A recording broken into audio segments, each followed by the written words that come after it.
Good morning, Zodiac, and welcome to Soul Family Read. This is Playa del Carmen, Mexico.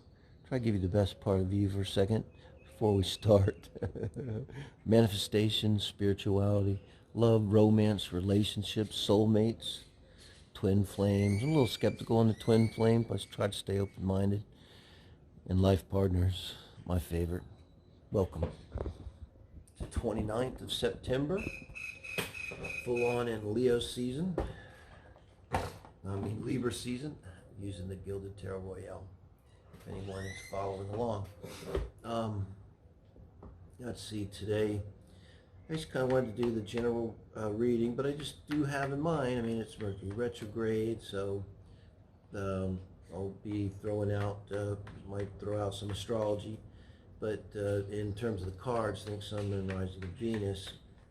And with this one, I say, like, really any significant, Neptune for me is highly significant, conjunct my Venus in third house. I think it's all about astrology right there. I've noticed with astrology, I've tried to tell people, like, it's just relationships.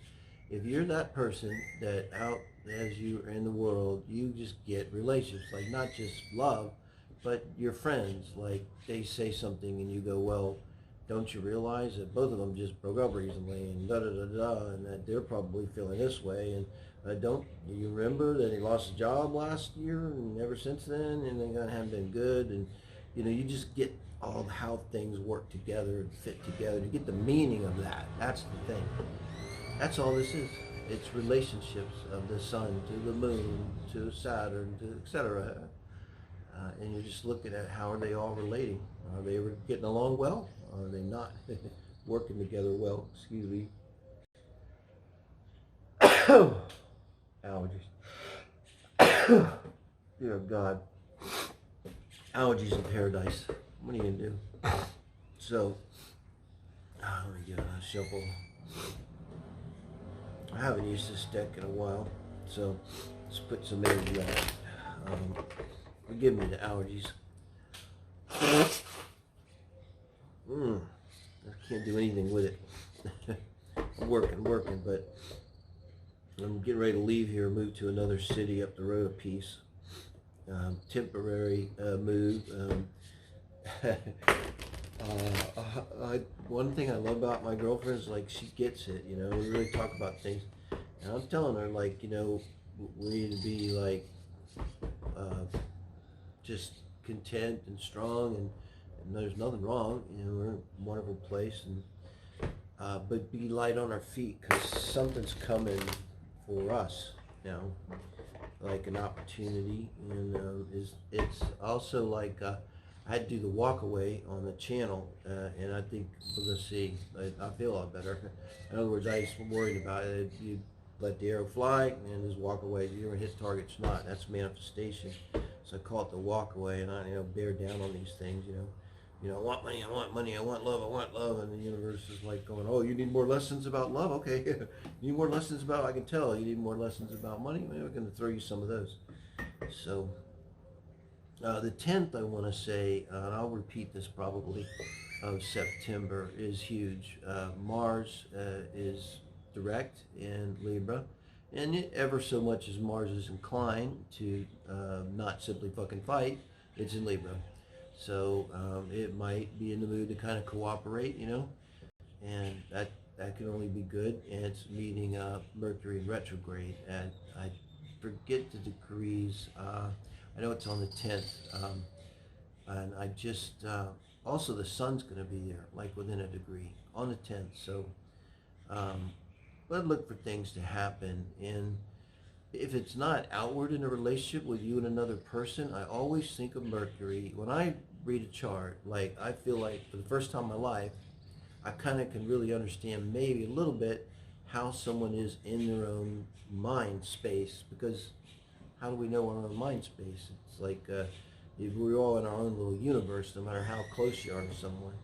But Mercury, if you look at it, how it's related in the house and everything, the sign, you can get a feel how that might work. So I think it's on the 10th, it's going to be all about that. It's something about relationships. This could be like huge breakthroughs, epiphanies. It doesn't have to be bad. Mars can bring an element to it of sexuality, of action, of will, of ego. It could be some better ego. It's probably how it's going to go down, you know. The first house is me, and the second house is you, someone else. So it's all about that. And how do we balance that? How do we look at that? And you'll see that in the chart too, but that gets complicated. The Fool, I absolutely love it. How perfect is this? So it's kind of being wide open here, I'd say. And oh, you had to do that right now. It's our water guy, actually. This being completely wide open, and this is where we're at in terms of emotionally, spiritually, where we're hanging at right now.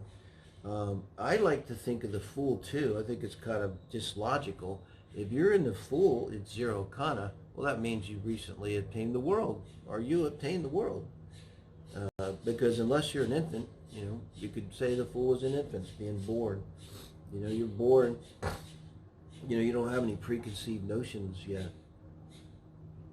You can't do negative, you know, because you don't really think about things like that. You're just like a happy puppy stomping through the world in the Fool energy. And I love the Fool energy. I take it day and night. Five of Swords reversed. This is in the crossing position. Now, sometimes when I see like a Five of Swords just reversed, I actually can kind of see it as good. Like maybe the ending, you've learned a lesson, you're coming to an ending in terms of, or the fight is over with another person, however it plays out. But this is in the crossing position. I just don't know how to read this other than we're still dealing with negative thoughts. I read myself into this reading. I am still dealing with negative thoughts of all kinds. It's like I got to be like on the baseball mound, you know. I try to be chill, but I have the bat there. Because when they come, I got to recognize them, and I just got to pull them up and then replace it with the positive. And more trying to recognize where the hell's that negative thought coming from. And I don't mean helpful thoughts like be careful because there's danger, real actual danger. I mean things that come up in my mind that are really not helpful. It's old stuff. It's like a review for me. I'm trying to look at it like this is like a review. And by reviewing it and kind of understanding where it's come from and then dismissing it and replacing it with how I would like that energy to be with me, it's going to be, you know, peaceful, basically. Sorry. That's how I think that was working out. And it's a challenge. It's a fight for me. It's not easy. Definitely not easy. Wow. Sagittarius card coming up, Temperance. Well, this is the advice from Spirit. And I mean, the Fool starting out where we're at, and the advice from Spirit being Temperance.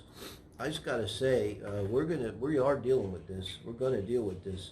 You know, and Temperance is that kind of balance that's on fire, feeling really good, feeling like ourselves again, feeling like for me, it's going to be like, I can't even remember when last that happened, honestly. Ever since I had this attack and almost died in 2008, it's been like just sort of like a battle. A lot of it was crawling forward. And but this is none of that. This is just feeling good. There's no problems. There's no fires to put out. There's no drama. Nobody's doing drama. Like, you're just the Fool.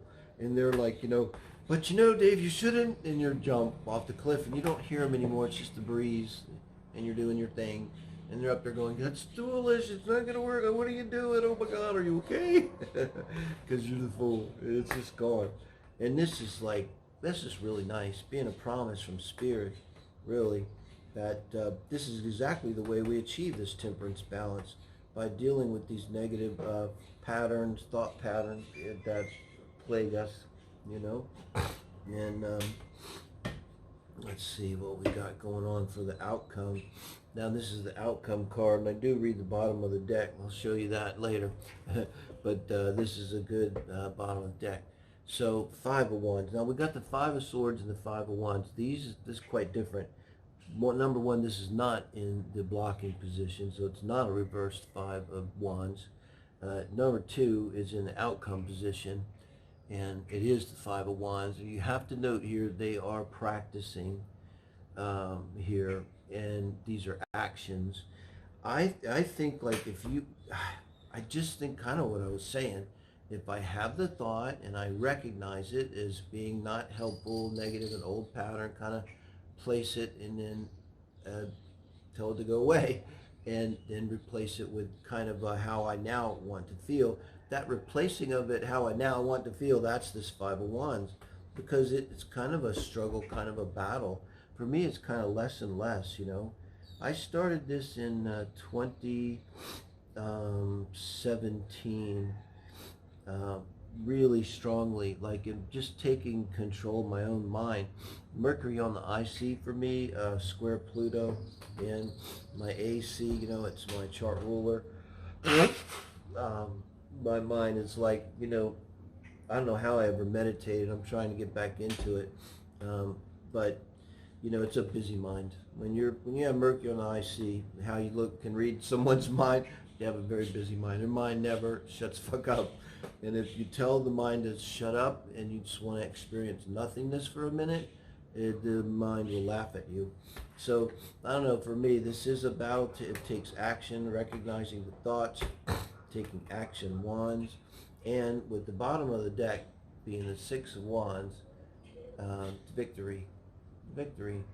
It's a completely spiritual read. It has nothing to do, you know, with any romantic partner or really anyone. This is all in ourselves, and I think that's the best way to look at the Mercury retrograde. Sure, I mean, it could be the things with exes, could be machines breaking down, but if you're spiritual and you're into the growth thing, you know, it's like, it's a gold mine, Mercury retrograde, and the 10th of September, I mean, that's got to be, something's got to pop, guys. I think it's going to be good. This is a good one. Thank you.